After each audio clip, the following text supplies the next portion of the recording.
Morning, friends. How's everybody doing? Thought we'd go get another load of firewood today. Let's put that Farmertec in the wood. But I figured before I go get a load of firewood, let's get a load of water. As you guys know here, you guys that have been around, we haul drinking water here. We can't have wells. The water table is too high, and if you get water, it's not usually very good. So this truck has been the backbone of my operation since I've had it, and it's done quite well. It's good on fuel, it starts, it runs nice. It's not fast, but it'll pull, tow, and haul anything that I need. There's a look at those tires we put on last year. These are Janelle GN 3000s 10 ply 265 75 R16s. I run the backs at 80 and the fronts at 40, and they seem to be doing well. They're not really wearing. I got about 10,000 kilometers on them now. They're pretty quiet and absolutely angry in the mud. So anyhow, friends, I just thought I'd jump in and yak with you guys. We're almost full here, and as you guys can see, I put those airbags in the back. I mean, we already have, that's probably 3,200 pounds of water in here already, and it's not touching the overload yet. So if you have a truck and you're going to be running at max capacities, 4,000 pounds is about max for this thing. Put a set of airbags with a compressor, and you'll be happy. Trust me. I can adjust the squat on this thing. I can have it so it has no squat with a full load. I got 40 psi in the bags right now. So hey, I'll see you guys back at the shop when we're done hauling water.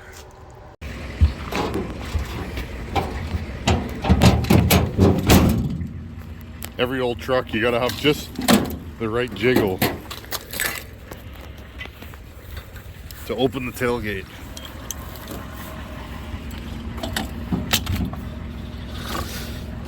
Nothing like a good pickup, eh, friends?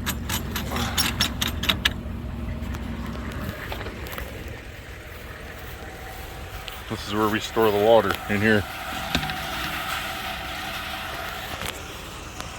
Now I'll go in the shop and hang out. Let's do some more Farmertec content. This is our 288 that we built together on the channel. I always say we because I feel like you guys are here in the shop with me.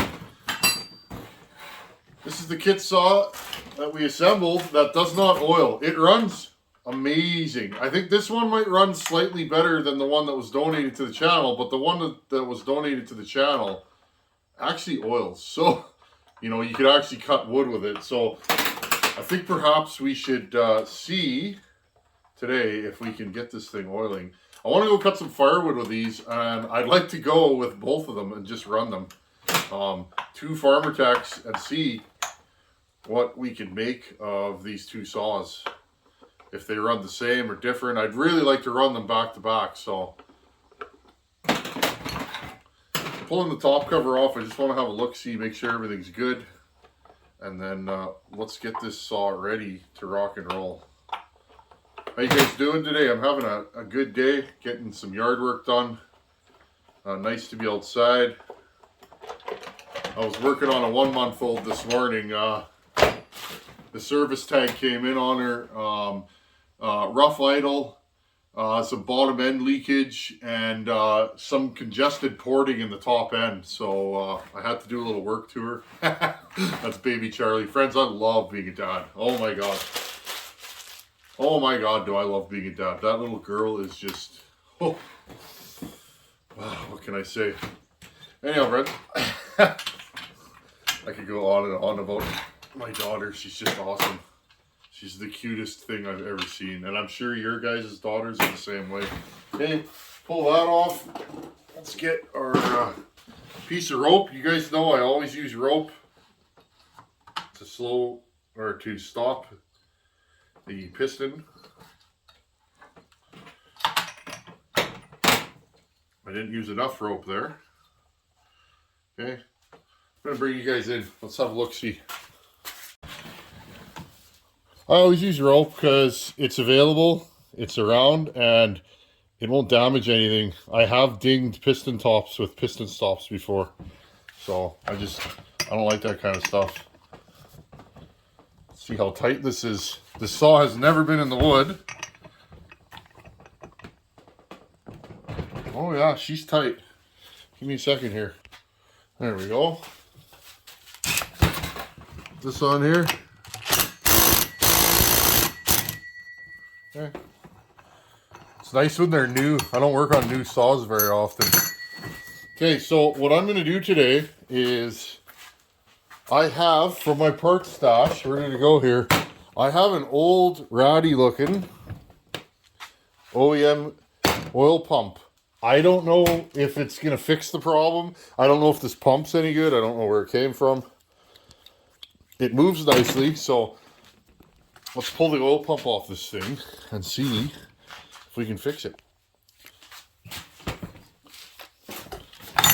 One thing I'll say, if you're new to working on Huskies, these screws on these older saws here, especially on an old saw, make sure you clean the heads out and do not use a ball end Allen wrench on them. Okay, they will 100% strip. That's always been a problem with these. Now, this saw has been in the wood once, but again, we had no oil. So today I'm going to try and fix it. If I can't fix this quickly, I'll have to wait until I can find a new oil pump. They just seem to be sold out everywhere. Let's pull this out. Over here, maybe we can get it out with the... I probably glued this in. See if we can get this out of here. There we go. Let's see. I've made like 4 cuts of this. Yeah, and there's already sawdust behind there. That's kind of a design flaw on these. Okay, there's a shim in there, right here. Now, what I'm going to do is, you guys will notice I glued in this oil pump. I do that on all these. I find they leak a lot of times, and I always glue them in. So I'm going to clean this up as best as I can, and I'm going to drive out this crank seal, and I'll install it in the old new oil pump. Just give me a second. Okay, I actually just popped a brand new crank seal in there. I drove the old one out, and it drove in okay, but I'll just put a new one in. It's fine. A lot of times you can pop a crank seal out, a new one, and put it back in if you can drive it through. Okay, 266, 281, 288, 272, 630 John's thread, 66, 61. They all have this little O-ring on the oil pump. Okay, that is one complaint of mine. The Farmertec O-rings were too big on my kit anyways. Maybe they'll be different on yours. Okay, so what I'm going to do here is I'm just going to put a bunch of sealant all the way around here, and I'm going to glue this oil pump back in. I just want to prep this without getting anything into the bearing. Little brake clean.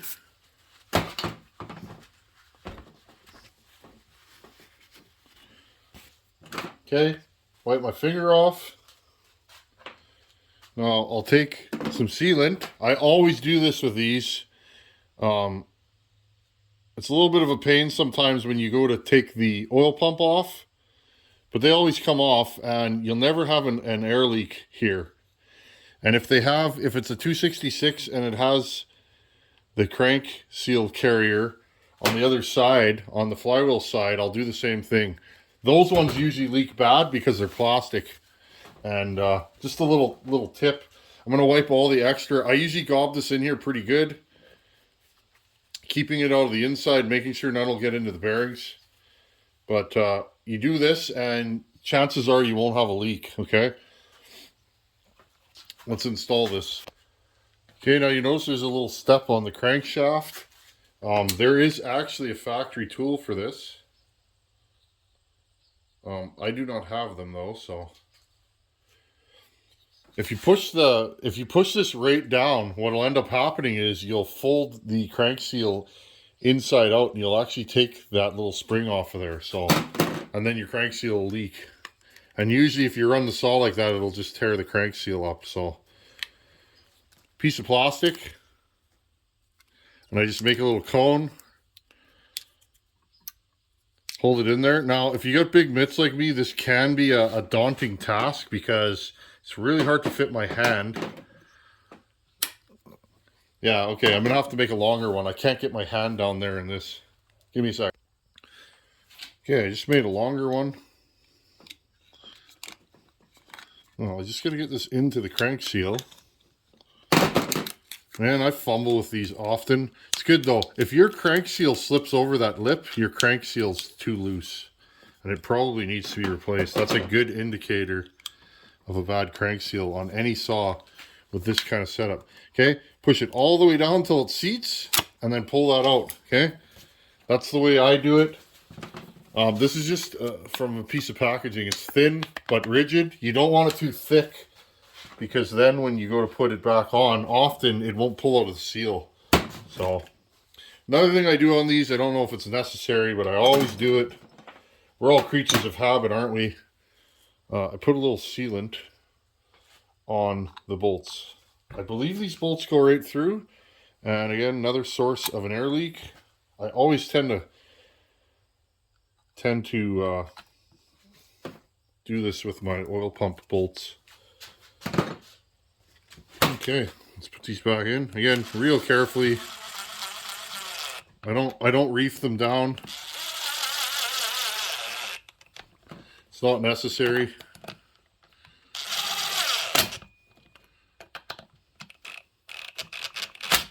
One click with this on setting one is like a couple of inch pounds. It's nothing. Okay, there you go. Tight. Okay, now I'll put the gear back in. Having one of those days where I'm just fumbling, friends. You ever have a day like that in the shop? That's why I'm working on my own saw. Give me a second here. Friends, remember when I put that washer right here so I wouldn't lose it? Can you tell I have a newborn? I ain't complaining though, friends, but yeah, her sleep schedule's a little bit random. She sleeps all day and parties all night. Payback, she's me when I was young. Okay, I think, I'm not sure what's going on here, friends. Is this gear actually meshing or do we have a fitment issue? I guess not. Well, I guess we'll pull this together and find out. This is my last resort. This is the only spare pump I have. So let's put a little grease in this. Put a little grease on this. There we go. Another reason why I'm a Husky guy, and whatever, every brand makes a good saw, but I prefer what I prefer. You can grease most of them, especially the older saws, through the center here. I really like that. I don't know if other companies do that, but that's something that Husky does. Okay.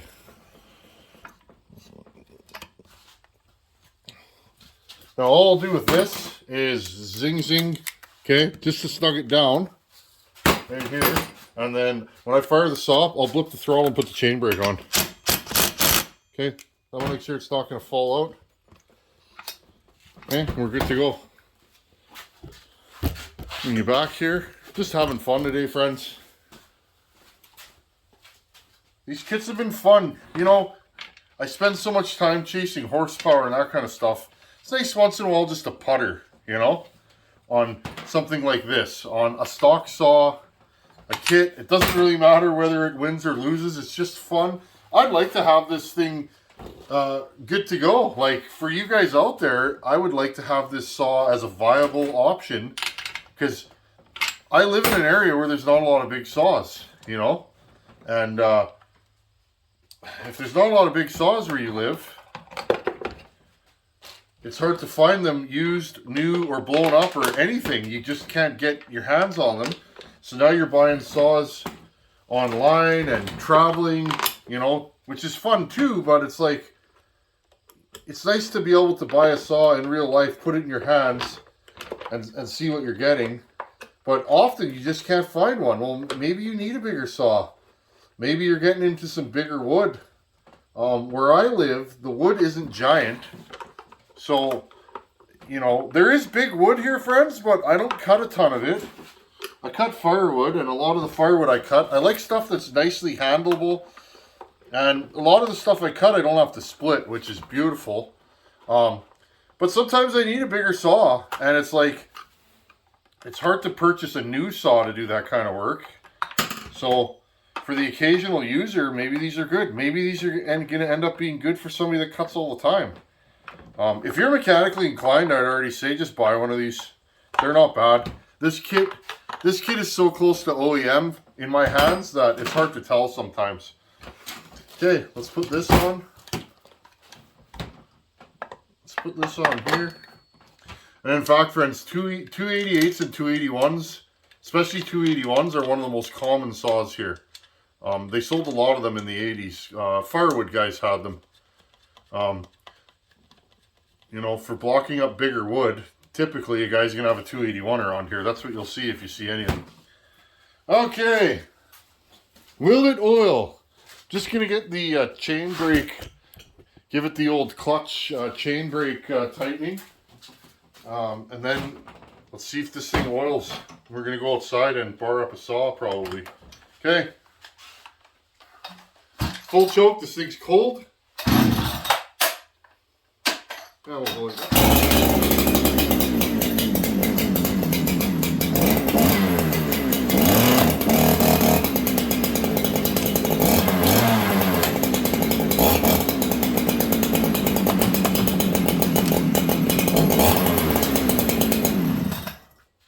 Wow, this thing's pretty rich this morning. You guys see that? That's how I tighten up clutches. Just whack the throttle and go bang. I do not like the chain brakes on these. They're flimsy. This is going to break. I know it will. I will say, as a former nothing but short bar man, sorry friends, my nose is itchy. I used to only run short bars, friends. I found that kickbacks were 10 times worse when the bar tip was here versus when it's 32 inches away, or, you know. I find kickbacks with a long bar are a lot safer. I find it'll go over your head, not into your face or your chest, but that's just me. Okay, I'm going to go put this thing on the bench, i.e. my truck tailgate, and let's see if this thing's going to oil. I'm not sure what it's going to do. I'll bring my tuning screwdriver. I'll meet you guys outside. Okay, and what I'll do to help you guys see the oil, because the wood weasel, she's a blue beauty. Okay, we'll put it down on a piece of paper towel. Take the side cover off. I feel like the gear was not meshing with the oil pump, but again, who knows at this point. Okay, hopefully that clutch is on good. Just gonna pull this thing down and fire it up.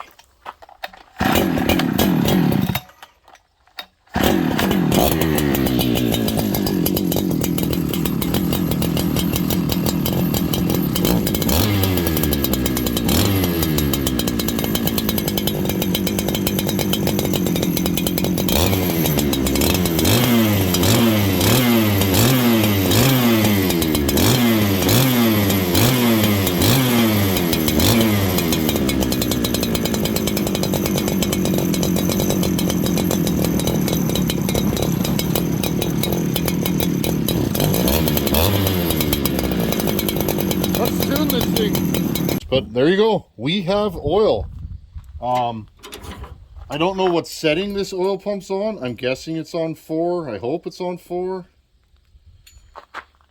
This pump is so wore that I don't even know what setting it's on. You can't see anymore, so hopefully it's on the setting we need. Let's fire the saw back up and tune it. That's it. I'm going firewooding today with 2 288s. That's it.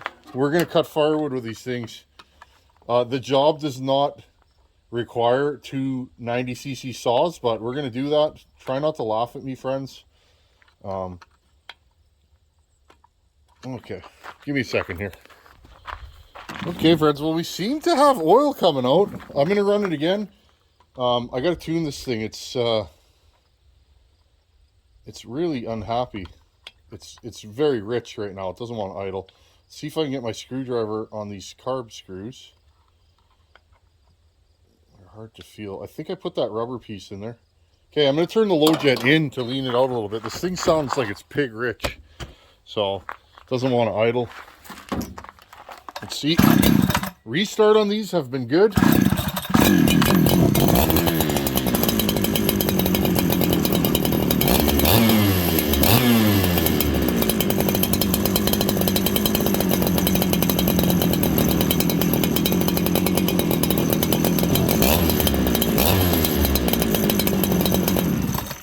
Again, I like to show this stuff. This is the most important, one of the most important things about running a chainsaw.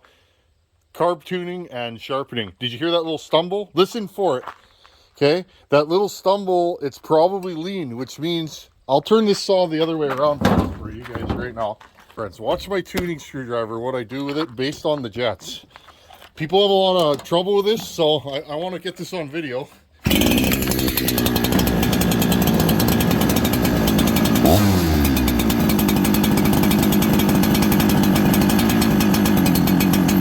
Hear it get fatter, it's more rich. Doesn't want to idle. Kind of boggy. Okay, listen. Lean it out. Turn this jet in.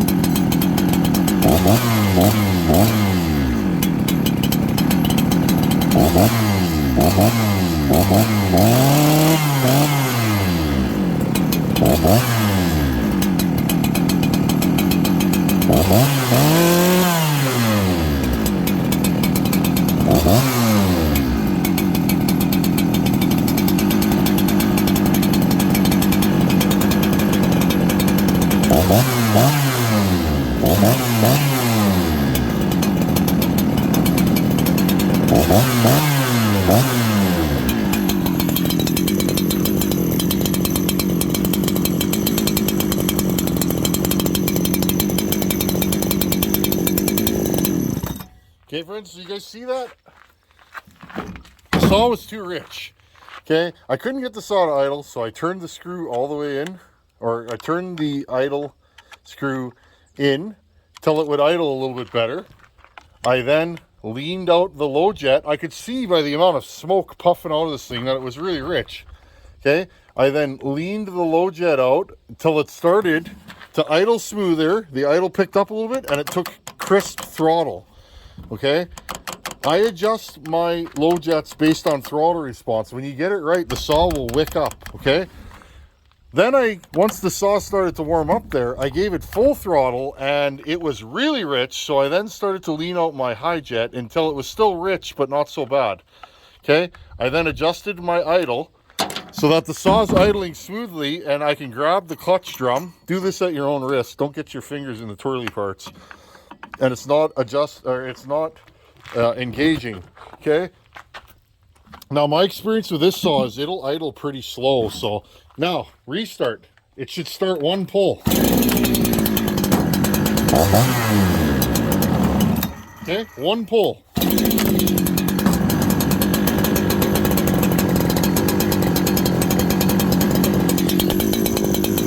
Watch the oil.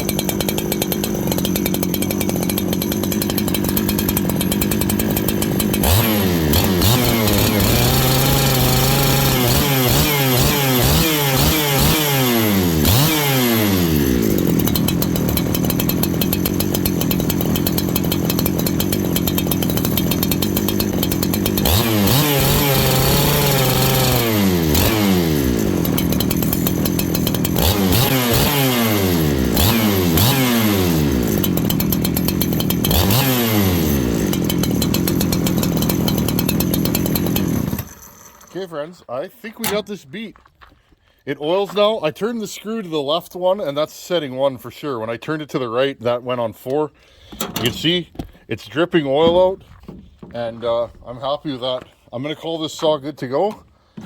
And there you go. So if you buy a Farmertec 288 kit and it's giving you troubles with the oiler, just replace the oiler. I tried everything I could to make that oiler work, and I just can't repair it. It won't flow any oil. So the passages are drilled, there's the proper spring, it's shimmed, everything in there looks right, but for whatever reason it just won't pump any oil. So there you guys go. I'm actually excited to run this. Okay, friends, well, 288's ready to go, so we have 2 of them. I'm going to run both of them like I normally would, cutting whatever comes in front of me. Smaller wood, bigger wood, whatever I can find. I'm just going to run these and put time on them and see what they'll do. I'm still cleaning up that job that Buckin did for me, and that's probably where I'm going to be running these. I'll be cutting a mixture of ash and blue spruce. Let's put some time on these. I idled my saw for a whole tank, and then I'm going to break it in.